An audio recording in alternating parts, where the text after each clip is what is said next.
Bom dia, irmãos. Estou me recompondo ainda dessa música, viu, Jailson? Fácil falar do Evangelho depois dela. Vamos nos colocar diante de Deus, pedir que Ele nos abençoe para a Sua palavra que vai ser pregada agora. Grandioso Deus, Todo-Poderoso Pai, queremos Te agradecer por esse tão grande amor com o qual o Senhor nos amou. Tão grande, tão antigo, desde a criação. Antes dela mesmo, o Senhor já nos amava.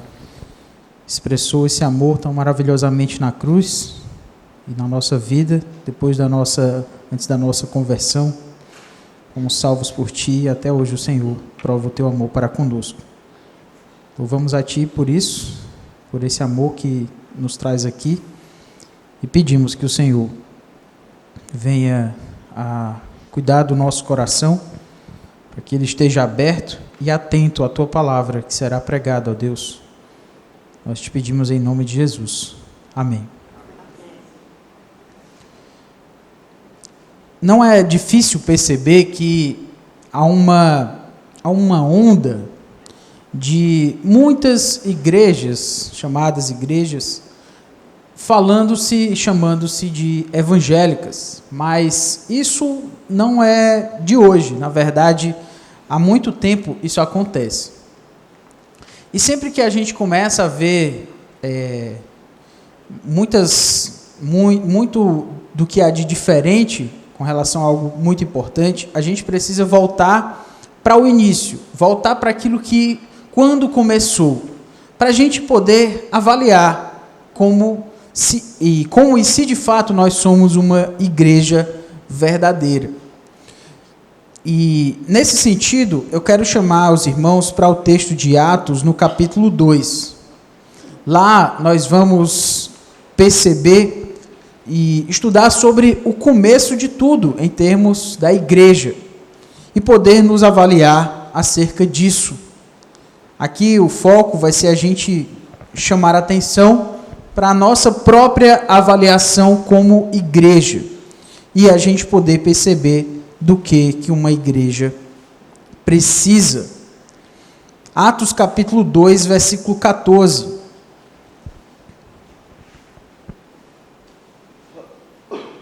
Aqui, já para nos contextualizar, houve o Pentecostes, a descida do Espírito Santo, e então o apóstolo Pedro vai pregar para aquelas pessoas que estão ali para ouvi-lo. E essa pregação, talvez uma das mais importantes de toda a história da igreja, começa no versículo 14. Então se levantou Pedro com os 11 e, erguendo a voz, advertiu-os nestes termos. Começa a mensagem. Varões judeus e todos os habitantes de Jerusalém, tomai conhecimento disto e atentai nas minhas palavras. Estes homens não estão embriagados, como vindes pensando, sendo esta a 3ª hora do dia.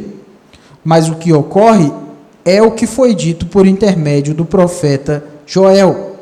E acontecerá nos últimos dias, diz o Senhor, que derramarei o meu espírito sobre toda a carne. Vossos filhos e vossas filhas profetizarão. Vossos jovens terão visões e sonharão, vossos velhos.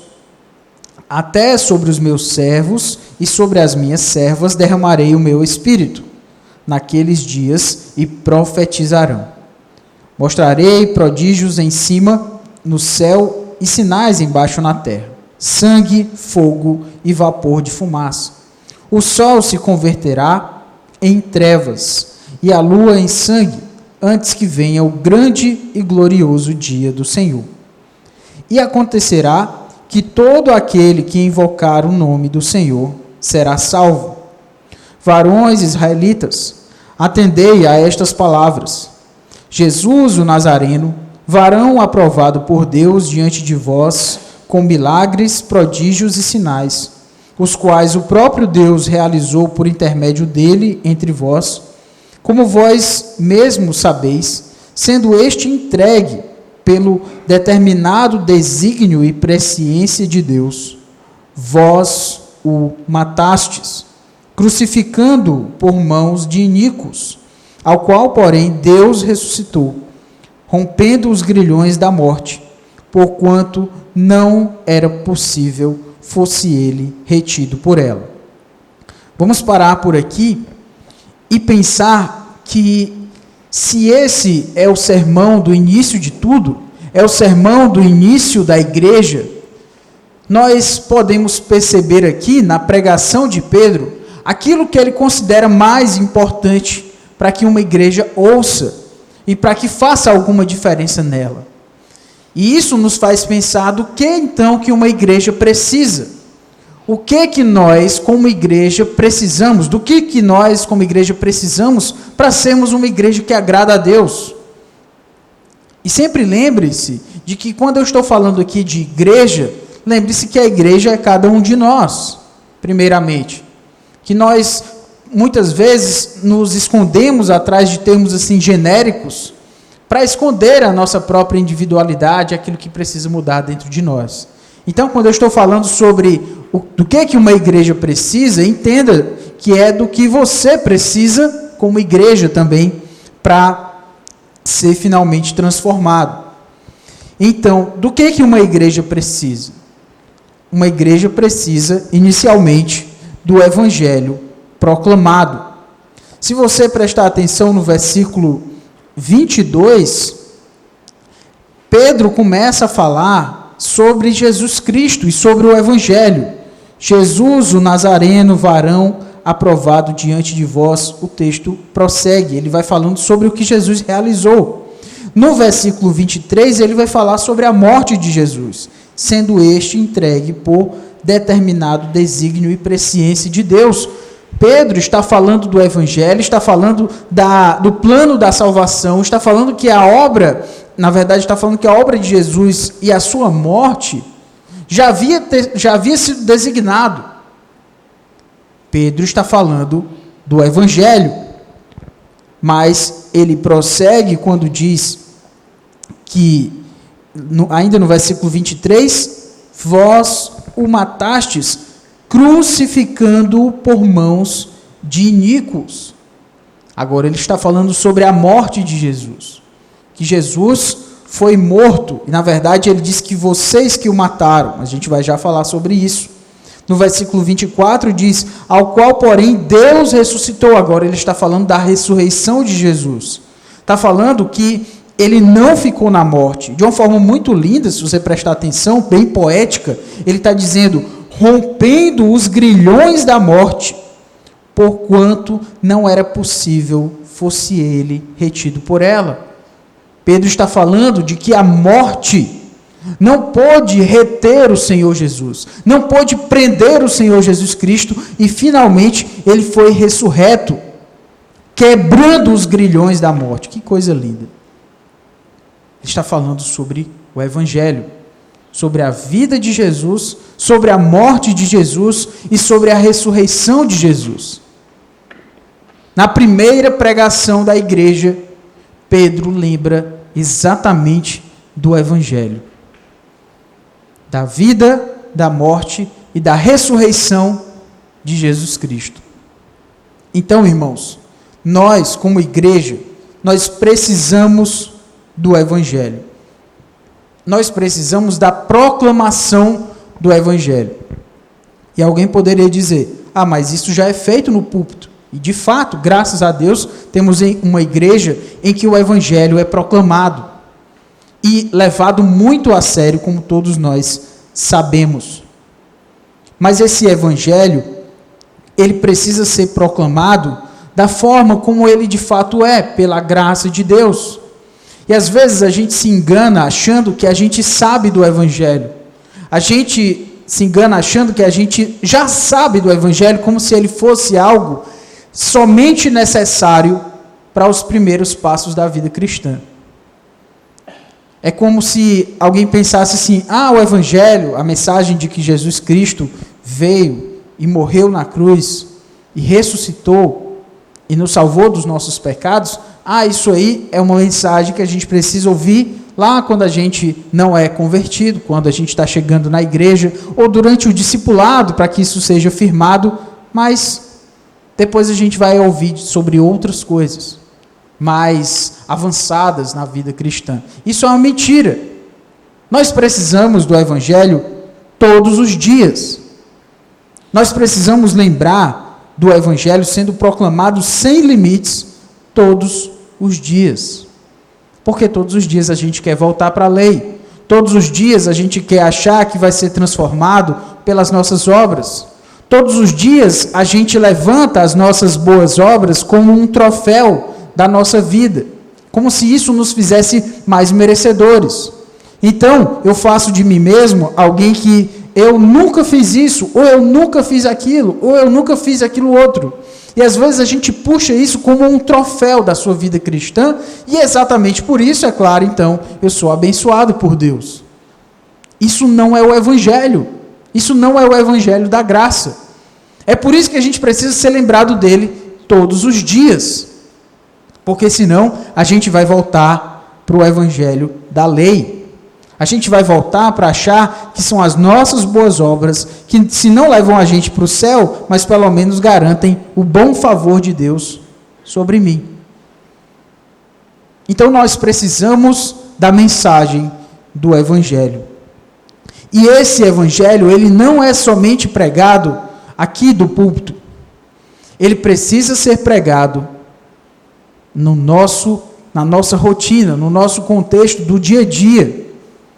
Na segunda, na terça-feira, você precisa do Evangelho na criação dos seus filhos. Você precisa do Evangelho no seu trabalho. É sobre isso que a gente está falando lá na escola dominical. Você ficar fazendo propaganda, quem está nas outras salas, fiquem lá, viu? Mas o ponto é mostrar que você precisa do Evangelho todos os dias. E sabe por quê? Porque o Evangelho precisa ser pregado sem limites. Às vezes a gente coloca os limites para o Evangelho. O Evangelho é só para o começo da vida cristã. O Evangelho é só para o púlpito no domingo à noite ou domingo pela manhã. O Evangelho é só... E aí você vai dando limites para ele. Nós precisamos do Evangelho perpassando por toda a nossa vida. Tem uma razão clara para isso. Acho que eu vou morrer falando sobre isso.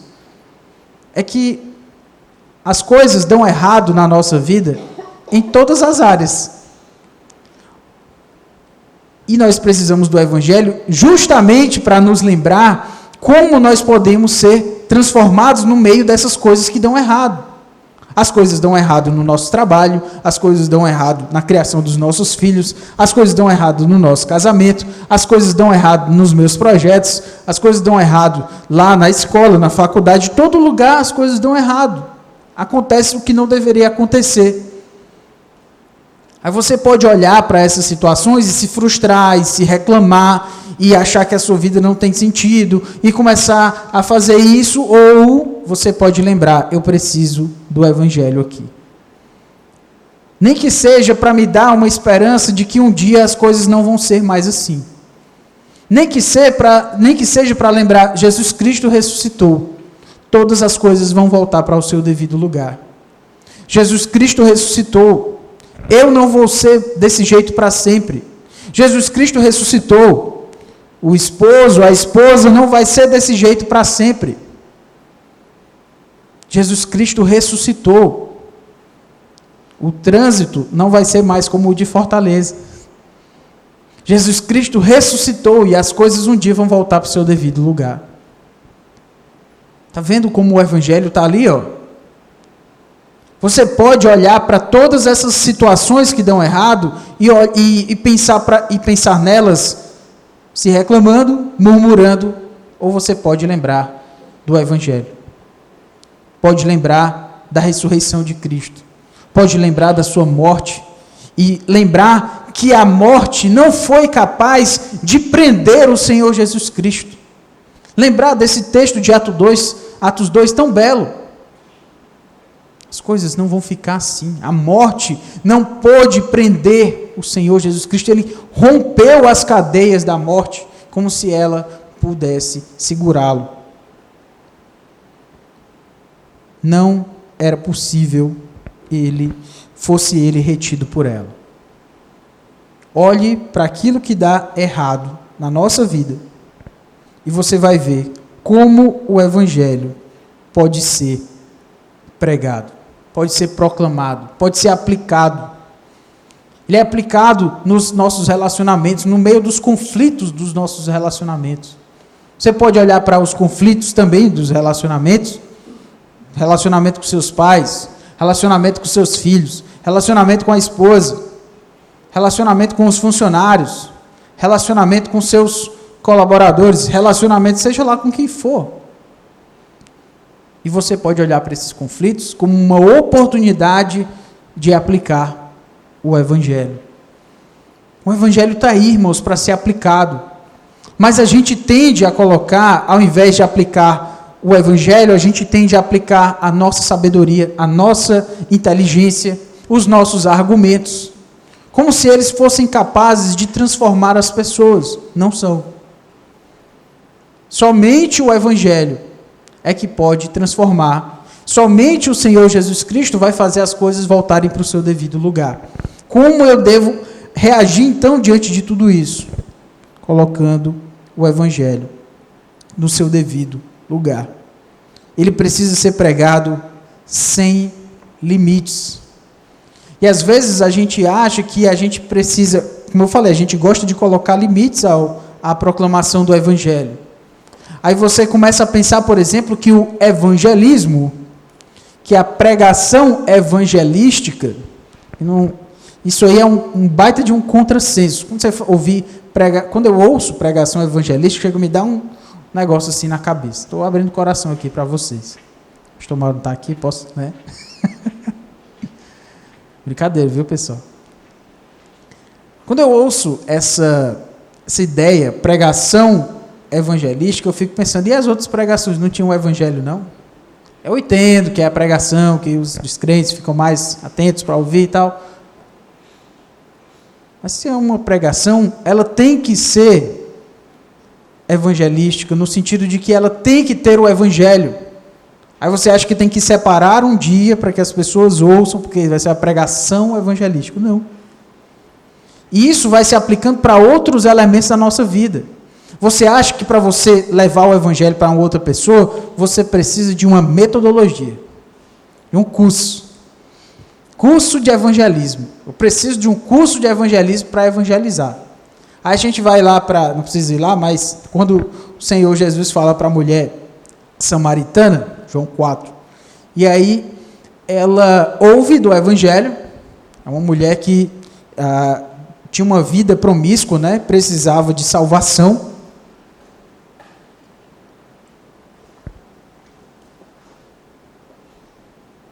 É interessante lá na história que ela começa a filosofar, começa a tratar de questões teológicas, assim, bem, né? Senhor, a gente vai adorar nesse monte ou nesse monte aqui? Porque era uma questão teológica, filosófica, estava tentando. Jesus resolve esse problema facilmente. Os verdadeiros adoradores adorarão o Senhor em espírito e em verdade. Pare com essa conversa aí de monte. Tem que explicar, dar uma aula toda de escola dominical para falar desses dois montes, não é o meu propósito. Mas o ponto é, havia uma discussão teológica para saber em que monte se deveria adorar. Jesus disse, os verdadeiros adoradores adorarão ao Senhor em espírito e em verdade. Acaba com essa história de monte, mostra o evangelho para aquela mulher reconhece a Jesus como o Messias, e ela vai fazer um curso de evangelismo. Ela vai fazer um seminário, vai fazer uma pós-graduação ministerial, Masters of Ministry, alguma coisa assim, bem chique, bota o nome em inglês que é para ficar mais, né, potente. Não. Ela ouve, ela é transformada e ela sai contando o que aconteceu com ela. O evangelho não tem limites, a gente aqui fica colocando limites no evangelho. Você acha que não sabe levar o evangelho para alguém, você não sabe contar a sua história? Então, deixa eu lhe dizer, era assim, ó, eu era assim, Deus me transformou e agora eu sou dessa nova forma. Por quê? Por que Deus me transformou? Porque Jesus Cristo morreu na cruz por mim, para me salvar dos meus pecados. E continua me transformando até hoje. É assim que evangeliza. Então a gente não precisa desses cursos, dessas pós-graduações. Se fizer, ótimo, maravilha, graças a Deus por isso. Mas é só falar, a mulher samaritana só falou. Interessante que o método dela deu bem certo, muitas pessoas chegaram a Jesus através dela. Então, meus irmãos, não coloque limites. A nossa igreja, ela precisa do evangelho sendo proclamado sem limites. Ele não precisa estar enclausurado aqui nesse púlpito, ele não precisa estar enclausurado na escola dominical. Ele não precisa estar enclausurado somente para as pessoas que estão começando na fé. O evangelho é para você e para mim todos os dias. Uma igreja precisa do evangelho sendo proclamado sem limites. Eu quero chamar a sua atenção para o versículo, ainda aqui no versículo 23. Sendo este entregue pelo determinado desígnio e presciência de Deus, vós o matastes, crucificando-o. Vós o matastes, crucificando-o. Se você for para o versículo 37, aliás, para o versículo 36, esteja absolutamente certa, pois toda a casa de Israel, de que a este Jesus que vós crucificastes, Deus o fez Senhor e Cristo. Então, se você notar, pelo menos por 2 vezes, Pedro está dizendo: vocês mataram o Senhor Jesus Cristo. Vocês o mataram. Vocês o crucificaram. Quando eu falo que o evangelho precisa ser pregado sem limites, é porque nós precisamos também transcender esses limites do bem-estar, de que as pessoas precisam estar sempre muito bem, felizes e alegres ao receberem o evangelho. Não. O evangelho envolve confronto, irmãos. Sabe como é que a gente faz limites com relação ao evangelho? É a gente dizer assim: eu fui para a pregação, fui para o culto, e a gente vai, para se sentir bem, e a gente só levou cajadada. Foi difícil. Como se o púlpito fosse somente o momento das pessoas ouvirem aquilo que as faz sentir-se melhor. E não é. Aqui, irmãos, o evangelho ele precisa ser proclamado com confronto, sim. Nós vamos ser confrontados. Aqui é o lugar de transformação. Não é fácil estar aqui, claro. Por quê? Porque você vai ser confrontado. Se você quiser se entreter, aí você assiste uma série no Netflix, Mas se você quiser ser confrontado para ser transformado por alguém, no caso o Senhor Jesus Cristo, então você vem para onde o evangelho vai ser pregado. Aqui é o lugar de transformação. Isso não significa que vai ser confortável, que vai ser gostoso sempre. É muito gostoso. Muitas vezes a gente está aqui muito felizes. Nós estamos aqui muito felizes, muito alegres, e graças a Deus por isso. Mas aqui é o lugar de você chorar também. Aqui é o lugar de você ver o seu pecado. De nós olharmos para aquilo que a gente faz de errado e buscarmos transformação. E a gente fica às vezes murmurando e se reclamando porque a minha família não muda. Eu continuo nos mesmos erros. E continuo indo para a igreja. Por quê? Às vezes é porque nós não estamos aqui, meus irmãos. Então, se você está aqui para ser transformado, esteja aqui. Porque o que precisa ser mais transformado na sua vida é a sua vida espiritual. E às vezes a gente acha que o que mais precisa de atenção na nossa vida é a nossa conta bancária. São os boletos que a gente tem para pagar. Tudo isso aí é importante, gente. Tem o seu devido lugar. Mas você pode estar com todas as suas contas pagas, você pode estar com a sua conta bancária lá, muito bem, obrigado, e a sua vida está um inferno. a sua família está um inferno. Por quê? Porque você saiu cuidando de tudo aquilo que era secundário. Secundário não é não importante, é secundário. Aí você esqueceu daquilo que é principal. Então, esteja aqui para ser confrontado. Esteja aqui para ser transformado. Presente, de fato. A hora da mensagem do Evangelho é a hora da mensagem do Evangelho. A hora de nós cantarmos a Deus, onde o Evangelho também foi pregado. Uma música tão linda. Sugiro a vocês para pedirem essa letra aí e passar a semana meditando nessa letra dessa música. Que fala do Evangelho. Mas às vezes a música está aqui cantando verdades eternas, profundas. E a gente está longe. A gente está prestando atenção porque chegou uma notificação aqui do celular, não sei se foi o WhatsApp, se foi o Instagram, o que foi. Aí você está aqui, mas não está. Você está aqui, mas você está lá fora. Você está aqui no domingo, mas na verdade você está na segunda, na terça, quando tem coisas mais importantes para fazer. Falei da notificação, está chegando aqui alguma coisa.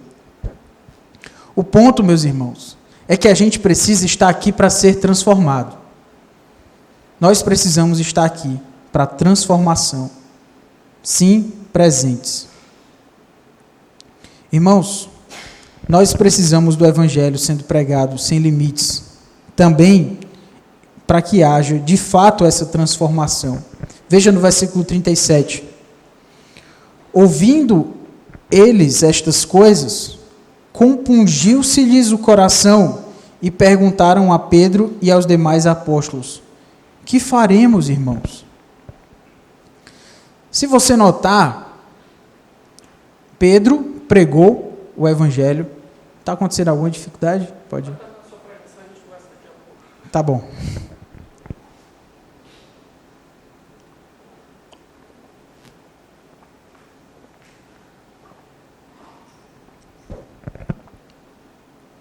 Pedro pregou sua mensagem e no versículo 37, eles ouviram essas coisas e o coração deles foi compungido, foi mexido. E perguntaram a Pedro e aos demais apóstolos: o que nós vamos fazer agora? Que faremos, irmãos? Que faremos? O que nós vamos fazer? Isso aqui é o Evangelho sendo pregado sem limites para que haja transformação. Eles foram confrontados e eles entenderam: nós precisamos mudar. O coração deles foi mexido. Irmãos, não foi só a mente, não foi a cabeça só. Foi o coração. A gente tem que ser movido no coração, de dentro para fora. E às vezes a gente chega aqui na igreja, a gente canta louvores maravilhosos, a gente ouve uma mensagem sólida, firme, baseada na palavra de Deus, e a gente vai para casa como se nada tivesse acontecido. A gente tem que fazer como esses aqui que perguntaram: o que eu tenho que fazer? Meu coração está movido, e agora? É esse sentimento. E não simplesmente chegar e ir embora e não mudar nada. Não é por conta do Evangelho. O Evangelho está aqui, está sendo pregado. Nós estamos sendo confrontados. Mas está faltando essa pergunta: o que nós vamos fazer? Em que eu preciso mudar? O que precisa acontecer na minha vida? Quantas vezes, irmãos, a gente sai daqui da igreja e não se pergunta isso?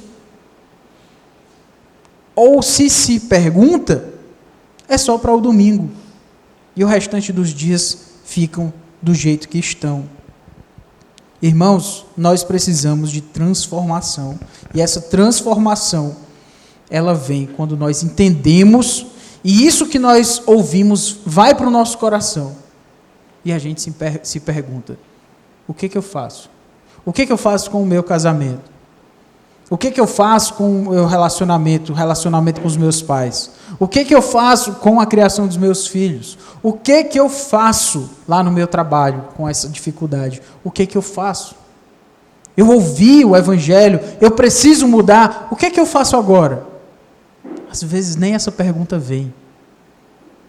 E a gente acaba sendo indiferente ao Evangelho. Não tem nada mais terrível do que ser indiferente. Jesus Cristo estava a ponto de vomitar uma igreja indiferente, lá em Apocalipse. Uma igreja que não era quente nem morna. Não era quente nem fria, ela era morna, ela era indiferente. E às vezes a gente é indiferente ao Evangelho. A gente olha para o Evangelho e diz assim, tanto faz. Não fala isso. Mas quando a gente chega aqui e não se sente confrontado e não faz essa pergunta, a gente falou para o Evangelho. Tanto faz. E daí? E às vezes vem essas perguntas de por que a minha vida continua do mesmo jeito? Por que as coisas não mudam? Talvez, porque você não é atento ao Evangelho, quando ele está sendo pregado. Porque se ele está sendo pregado, e ele é pregado aqui, semana após semana, nós precisamos nos sentir confrontados. Porque ele é pregado. O problema não está no Evangelho. O problema está em nós não estarmos atentos ao que ele mostra. E se ele é pregado, se nós somos transformados, de fato haverá uma mudança. Versículo 41. Aliás, versículo 40. Com muitas outras palavras, deu testemunho e exortava-os, dizendo: salvai-vos desta geração perversa. Aqui, o que é interessante, Pedro traz o seu sermão, importantíssimo, muito relevante para aquela ocasião. E aí a gente pensa, ótimo, foi pregado, foi um bom sermão. Foi um sermão que todo mundo precisava ouvir. A gente acabou de analisar uma boa parte desse sermão. Teria muito mais para se falar. Daria para fazer várias pregações baseadas somente nesse sermão de Pedro. Mas o texto diz que com muitas outras palavras deu testemunho. Ou seja, não foi só um sermão. Isso precisou ser explicado de outras formas, ser falado de outras formas. Então, o que você ouve aqui na igreja, o sermão que você ouve aqui, ele precisa ser repassado. E ele precisa ser repassado através das conversas. Conversas relevantes, importantes. Não é somente sobre se está quente, se está frio, se está chovendo, se não está. Isso tem o seu lugar. Mas quando a nossa conversa não passa disso, a gente ouve uma mensagem aqui e às vezes, nos poucos passos que a gente dá ali para fora, o sermão foi embora. Não faz parte da nossa conversa final, daquilo que é de fato importante. Isso entrou no coração dessas pessoas porque isso era ensinado com muitas outras palavras. Isso era insistido. Às vezes as pessoas querem chegar na igreja e ver uma coisa diferente, novidade. Novidade tem no cinema toda semana, você vai lá. Aqui na igreja, a gente faz o que é feito há 2000 anos. Há mais tempo até, mas em termos de igreja, 2000 anos. Faz a mesma coisa. Abre o mesmo livro e prega a mesma palavra. Por quê? Porque é o Evangelho que transforma. A igreja não é o lugar de procurar novidade. A igreja é o lugar de procurar a mesma coisa. Se fosse para a gente achar uma novidade, seria porque a gente já aprendeu o que está aqui. Mas a gente precisa de uma vida inteira para ser transformado.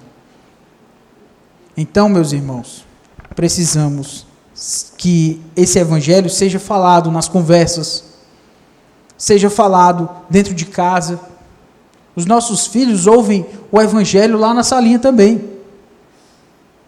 De uma forma muito bem pregada, muito bem ensinada por aqueles e aquelas que estão lá. Ele precisa ser insistido dentro de casa também. Mas às vezes as crianças ouvem algo lá na salinha E na volta para casa, a gente está preocupado com coisas secundárias. E nem sabe. A conversa está ali fresca, na cabeça delas. Elas acabaram de ouvir a história bíblica com uma aplicação específica para elas.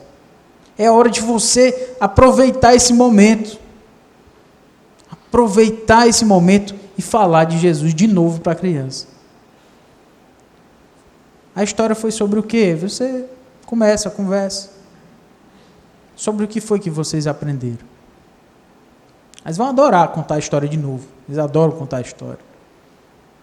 E você explora aquilo. Está ali, está valioso, está na sua mão. Mas a gente volta para casa falando de coisas secundárias.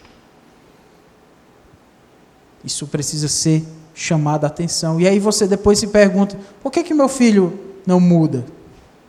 Talvez porque o evangelho não chega no coração dele como deveria chegar, naquilo que é a sua responsabilidade fazer. Ele recebe aqui na igreja, talvez, porque você trazendo para cá, sim, ele vai receber. Mas como é que você faz isso, com isso depois? Por último, irmãos, essa transformação acaba se mostrando em conversões, no versículo 41. Então, os que lhe aceitaram a palavra foram batizados, havendo um acréscimo naquele dia de quase 3.000 pessoas. Foi uma baita de uma pregação, né? 3.000 pessoas se converteram. Foi conversão verdadeira, que é a Bíblia que está dizendo, né, que eles se converteram, então eles se converteram mesmo. 3.000 convertidos. Porque o evangelho foi pregado. Sem limites. Sem limites. 3.000 pessoas foram convertidas, foram transformadas, foram salvas. O que a nossa igreja precisa? O que nós precisamos como igreja?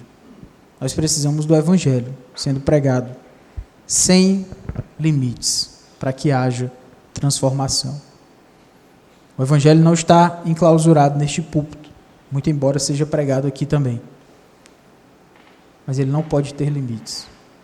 Pregue o evangelho para si mesmo todos os dias. Pregue o evangelho para aqueles com quem você se relaciona todos os dias. Repita esse evangelho sendo pregado todos os dias, porque todos os dias nós precisamos. O evangelho precisa ser pregado sem limites. É disso que a nossa igreja precisa. Para que finalmente haja transformação, para que finalmente haja conversão. Hoje nós falamos na aula que as pessoas vão ver as nossas boas obras e vão glorificar o Pai que está nos céus. Elas vão ver a nossa transformação. Às vezes a gente não vê mais conversões na igreja, não é por falta de pregação, não. Às vezes é por falta de transformação dos membros. Porque se a nossa vida, a vida dos membros está igual à vida do lado de fora, para que ir para a igreja então? Só para se encontrar com pessoas, a gente faz isso em outros lugares.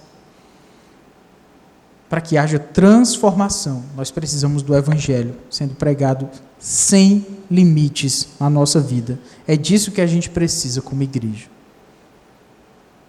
Então, talvez você poderia olhar para essa mensagem e pensar em como isso falta em outras igrejas aí do lado de fora. A gente precisa olhar para a nossa igreja.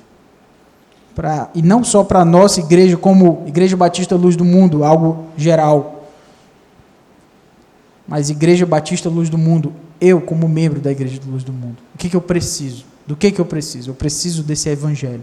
Esse evangelho já é pregado, graças a Deus por isso, pois pregue de novo para você mesmo. Pregue de novo dentro de casa, aquilo que a gente já colocou aqui. Somente assim, meus irmãos, vai ter transformação. Somente assim a gente vai poder olhar para casamentos diferentes, para o relacionamento dos pais com os filhos, dos filhos com os pais diferentes. Somente assim você vai ver uma transformação lá com as pessoas com quem você se relaciona no seu trabalho. Somente com o evangelho. Jesus Cristo morreu na cruz. A morte não pôde detê-lo e ele ressuscitou. Um dia as coisas vão ser como deveriam ser. Sigamos com essa esperança e sigamos com essa mensagem, não só para hoje, mas para todos os dias da nossa vida.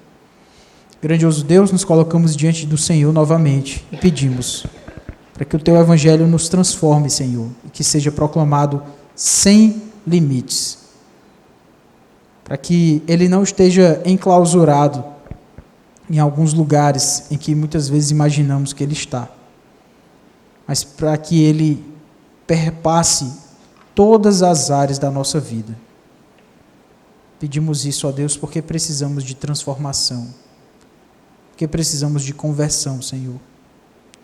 E sabemos que somente a partir desse Evangelho é que podemos ver essa transformação. Clamamos em nome de Jesus, aquele que morreu na cruz e trouxe para nós o Evangelho. Amém.